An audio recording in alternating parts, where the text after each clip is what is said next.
안녕하십니까. 오늘은 10계명 6번째 시간입니다.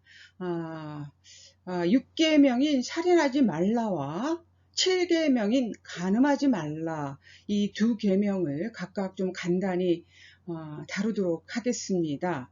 이제 몇 번 남지 않았습니다. 남은 시간들 또 잘 따라와 주시고, 마음에 깨달음이 있다면 그 깨달음을 내가 내 삶 속에 실천할 수 있는 용기와 힘을 주시라고 또 하나님께 간구하는 저와 여러분이 되셨으면 좋겠습니다. 자, 그러면 이제 오늘 10계명 6번째 시간을 시작하도록 하겠습니다. 네, 6계명 살인하지 말라라고 하는 계명은 본래 이 이스라엘 부족, 즉 동족 내의 살인 행위를 피하려는 데서 시작하고 있습니다. 출애굽 이후에 자기들만의 핏줄로 부족 국가를 만든 이 이스라엘 사람들에게 있어서 만일 동족 간의 살인이 일어나게 되고 그런 일이 빈번해지면 공동체의 존립이 흔들리는 일이었기 때문에 부모 공경에 대한 제5계명과 마찬가지로 이 제6계명 살인하지 말라라고 하는 이 부정형의 명령도 본래는 공동체를 지키기 위한 법령으로 선언되었다. 이렇게 기억해 두시면 되겠습니다. 이처럼 점차 원래 살인을 금지하는 부정령, 동족 간의 살인을 금지했던 이 명령과 계명이 점차 후대에 와서는 고의적인 동족 살해를 금지하던 이 계명에서 인간 생명의 존엄성을 강조하면서 모든 인간의 생명을 보호하는 어떤 적극적인 명령으로 발전하게 되죠. 왜냐하면 인간 생명의 주인은 하나님이시기 때문에 나 자신의 생명뿐만 아니라 하나님께서 만드신 다른 인간의 생명 또한 함부로 할 수 없다라고 하는 이 생명에 대한 존중 사상, 그리고 그 생명에 대한 경외 사상으로 이 살인 금지 명령이 그 사상의 지평이 더 넓어지고 또 적극적인 실천의 방법으로 사람들에게 강조되기 시작했다. 이런 말씀을 드릴 수가 있겠습니다. 그래서 이 생명이라는 것이 내 개인의, 내 자신이 자율로 어떻게 할 수 있는 것이 아니라 하나님에게 속한 것이기 때문에 남의 목숨을 빼앗는 살인행위는 물론이거니와 스스로의 목숨을 끊는 자살 또한 하나님의 말씀을 거스르는 행위로 우리는 인식할 수 있겠다. 이 말씀을 드릴 수 있겠습니다. 네, 누가 나의 이웃인가라는 소제목을 접어봤는데요. 요즘엔 그래서 사람들에게서 너무 분노가 많고 어떤 불특정 다수를 향한 어떤 묻지마 살인, 분노로 인한 수많은 다른 사람에게 상해를 입히는 일들이 많이 벌어지고 있습니다. 이러한 때에 예수님께서는 신약 성경을 통해서 우리에게 이웃에 대한 새로운 해석을 하고 계시죠. 우리가 잘 알고 있는 선한 사마리아인 이웃의 이야기. 그래서 이 이야기를 통해서 우리가 알 수 있는 것은 이 제6계명이 단순히 살인금지에서 더 나아가서 생명을 잃어가고 생명의 보호가 필요한 사람, 그런 이웃을 사랑하는 이웃사랑의 계명으로 발전됨을 우리가 알게 된다. 여기에 사도 요한은 덧붙여서 어떤 행동의 결과로서의 살인이 아니라 행동의 원인으로서의, 내면적인 원인으로서의 미움과 분노에 대한 이야기를 하고 있는데, 요한일서 3장 15절의 말씀이죠. 자기의 형제나 자매를 미워하는 사람은 누구나 살인을 하는 사람입니다. 그래서 우리가 결과적인 살인에 너무 어떻게 말하면 주목했다면 그거보다 훨씬 더 깊은 내면의 원인, 우리 속에 있는 분노와 미움에 대해서 또한 사도 요한이 얘기하고 있다는 거 기억해 두시면 좋겠습니다. 그렇다면 오늘날 이 6계명의 현대적 의미가 뭘까? 이거 다른 말로 하면 사실 살인하지 말라. 행동의 결과로 그런 범죄를, 사회적 범죄를 저지르는 사람은 기독교를 비롯해서 굉장히 소수이지요. 그러나 현대적 의미에서 본다면 소외를 시키는 것, 어떤 우리 그룹에서 누군가를 소외시키는 것, 왕따시키는 것, 이게 바로 존재론적 죽임, 다른 말로 소외라고 우리가 조금 어려운 말이지만 표현할 수 있겠는데, 이 육계명 살인하지 말라는 계명의 현대적 의미는 바로 남을 소외시키지 말아라. 네. 소외란 말은 분리, 단절, 불화를 뜻하는 그런 이야기인데, 자꾸 내쳐버리고 우리끼리만을 만들지 말아라. 남을 소외시키지 말아라. 이런 의미로 생각해 볼 수 있다는 것입니다. 그리고 서로 사랑하라. 사랑이란 말이 고대 철학자인 플라톤의 에로스를 말하든지 혹은 기독교적 의미에서 아가페를 말하든지 간에 이것은 결국 한 대상을 끌어안고 하나가 되는 힘을 말하는 것이기 때문에 이 6계명 살인하지 말라는 계명은 하나님께서 그의 백성들이 서로 사랑함으로써 악으로부터의 자유를 누리게 하기 위해서 주신 계명이다. 이렇게 이해를 하면 참 좋을 것 같고요.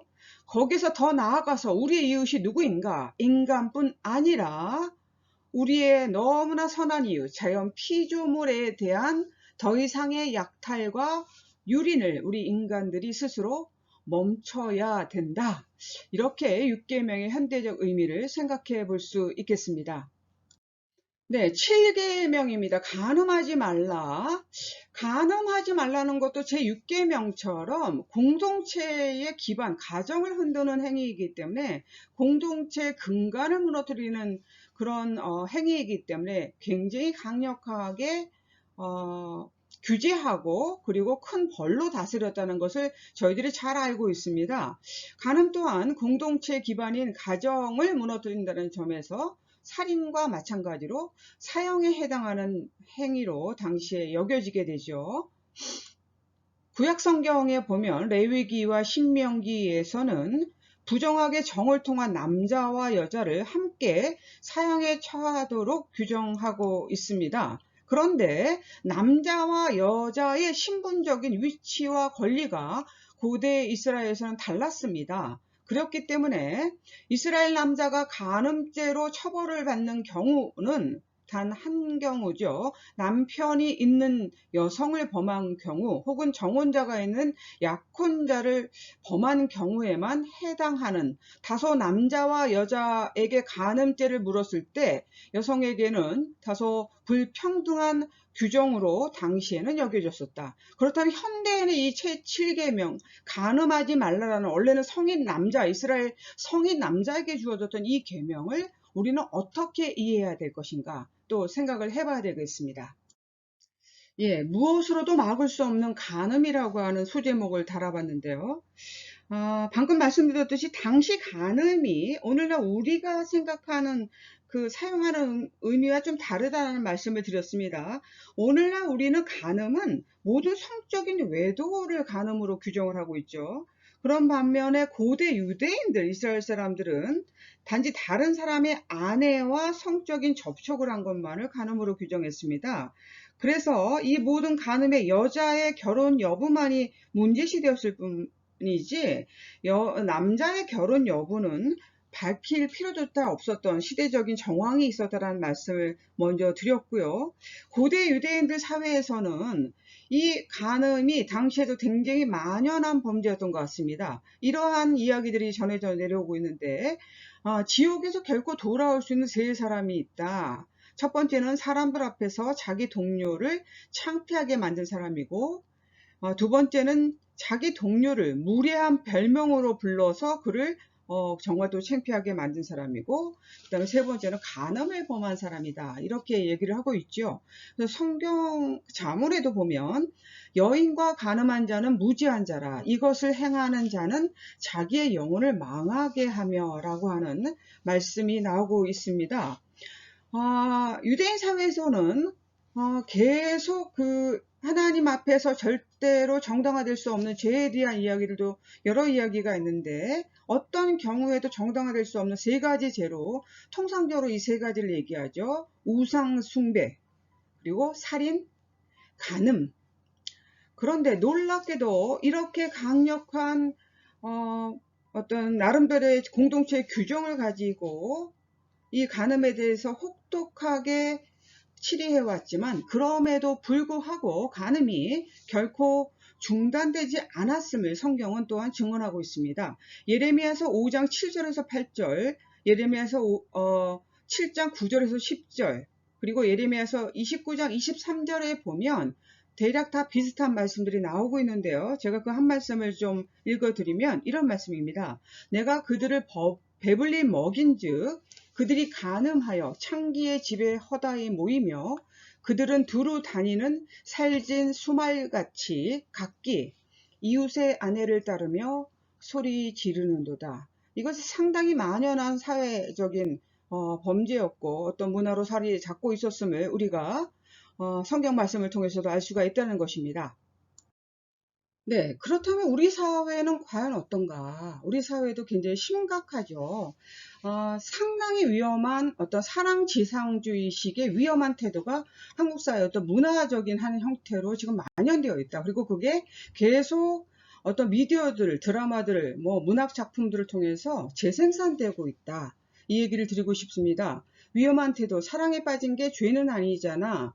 이게 저는 드라마를 안 봐서 모르지만 최근에 끝났던 부부의 세계라고 하는 드라마에 가정에 있는 주인공 남편이 부인에게 자신의 외도를 들킨 자리에서 그 부인에게 너무나 뻔뻔하게 했던 유명한 대사죠. 사랑에 빠진 게 죄는 아니잖아.